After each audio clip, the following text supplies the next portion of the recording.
CNN's Larry Madowo joins me now from Jeddah with the latest. Good to see you, Larry. Thanks for joining us. So these latest ceasefires we've been discussing have been marred with fighting. What can we expect from this latest ceasefire, which is set to take place this Thursday? And talk to us about how potentially promising these peace talks are. Lynda, I think everybody in Sudan is cautiously optimistic that this one will be different because they're agreeing to a 7-day ceasefire in principle. Underline that wording because that's some room for these two generals to back out of it if they need to. There's no indication that they will, but they've broken half a dozen ceasefires so far, so why should this be different? The other things we don't know about these ceasefires, when exactly can they begin negotiating? Because the statement from President Salva Kiir of South Sudan, who's leading the regional negotiating team, said that he's urging the two leaders to name their negotiating teams and to agree on where that negotiation will happen, this dialogue. One of the places that's been mooted is here in Saudi Arabia, because Saudi Arabia is a key diplomatic player in Sudan and has been running these ships from Port Sudan to Jeddah. We were on one of these ships over the weekend, made the trip to Port Sudan and back here. The 15th ship just landed. That's the one you see behind me here. So if these two happen, this ceasefire holds, it's a real glimmer of hope for a long-lasting solution in Sudan. But it's still, we can only hope because there's been 18 days of conflict. So many people are leaving. There's 5,600 people who've just arrived from Port Sudan to Jeddah over the past 2.5, 3 weeks. So that's how serious this is. But the people who are leaving, I've been speaking to them since we've been here over the past week.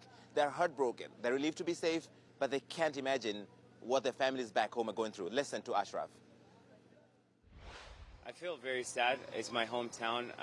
I'm a long-term resident in Sudan. I lived in the United States for 20 years, and I came back home 4 years ago to support my country and support my parents. They're elder seniors, so I wanted to they wanted to retire back home. I wanted to see what that is because I left Sudan at a very young age, like at 9 years old. So I really wanted to know what can I do for Sudan in the future. I'm still young, and I wanted to build something there for our country, from my career, my profession, and I feel just very sad that I wasn't able to do that because of the civil war that's happening right now.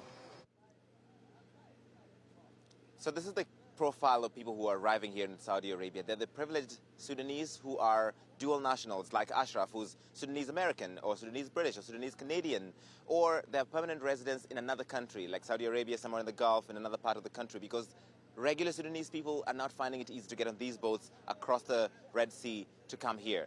That's why the UN is saying 100,000 people could have been displaced so far. They're going to countries like Chad and Egypt and South Sudan and Eritrea and Ethiopia, neighboring countries. And if this keeps going, that the UN projection is 800,000 people could be displaced by this, could be internally displaced or could be refugees in neighboring countries. That is why this ceasefire has to really work. For the 45 million Sudanese people that can't leave the country, they're stuck in the middle of this power struggle between these two generals, Lynda. Yeah. Larry Madowo, we are going to stay on this story. Good to have you there for us in Jeddah. Well, an official with the Norwegian Refugee Council describes the situation in Sudan's Darfur as total mayhem. They describe scenes like this one: shelters burned to the ground and civilians killed in the fighting. They say it can be fatal to try escaping, but you risk your life if you stay. Well, for more now, I'm joined from Nairobi by Toby Harward. He's the Principal Situation Coordinator for Darfur with the UN Refugee Agency. He was in Darfur when the conflict began and left last week to help the French military. Good to have you with us. Thank you, Lynda. We've been reporting for weeks now that food, clean drinking water, medical supplies are running out and desperately needed aid from the people we've been speaking to there is obviously not coming. Apparently there was some shipped from the UN into Port Sudan, but it's warehoused there because of the violence. Can you confirm that and explain a little bit more about the situation on the ground? Yeah, thank you. I mean, I'm not in a position to confirm immediate supplies coming into Port Sudan. I was evacuated from Darfur late last week and can tell you that the situation there is extremely difficult. I mean, there were significant clashes between the two sides in the city of El Fasher. That has now led to a tenuous truce, but there has been massive damage being done to critical medical services, to critical other essential supplies of water, electricity, mass displacement amongst the people in the town of El Fasher and the surrounding areas. In Niala, all UN and international agency, NGOs, humanitarian services were looted by marauding militias. And in El Geneina, it's been the same. We are extremely concerned at the situation across the 5 Darfur states, but particularly, I would say, in El Geneina, in West Darfur, where unfortunately this fighting has aggravated intercommunal tensions, or maybe I should say manipulated intercommunal tensions. And that has the potential to be sending hundreds of thousands of people across the border into neighboring Chad. And obviously we are responding, UNHCR responding to multiple displacements across other borders as well.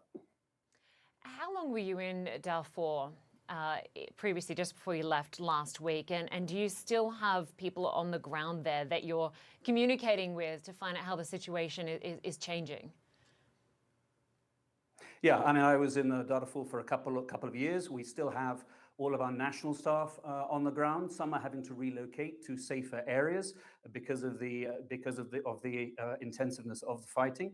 But we are maintaining as far as we possibly can, as far as the security situation will allow us to, basic, very, very essential services, trying to be able to distribute non-food items and other essential items to those who have been, again, displaced as a result of the conflict. But it is exceedingly difficult to do so when the guns are at full blast, which is what has been the case for some time. It is absolutely critical that the authorities nurture and foster and expand the local ceasefires, the local truces that they are trying to put in place in places in Darfur to allow this humanitarian access and to prevent the violence from taking on a rather more sinister nature. And of course, the UN has predicted that the number of people that will flee Sudan will be closer to 800,000. Talk to us about the numbers that have fled so far, the tens of thousands, many of which are going into neighboring countries like Chad. What sort of help is there for them there? Yeah, right. I mean, we estimate, UNHCR estimates that about 100,000 persons have fled across borders to neighboring countries thus far, significant numbers into Chad, given the proximity to Darfur. I mean, we have an operation there. They are scaling up as far as they possibly can. We are trying to respond on the border, but we have a very serious situation where refugees are coming across, they're living under trees, they're living in makeshift shelters. And we will be putting out an appeal very, very shortly for additional humanitarian funding. Our operations, not just in Sudan, but surrounding Sudan, are very, very seriously underfunded. And it really is time now for the international community to look very, very closely at the situation in Sudan and the broader Sahel and provide more additional support to UNHCR and to other UN agencies and humanitarian organizations. Toby Harward from UNHCR, good to have you on the program. Thanks so much for your time, and we wish you all the best.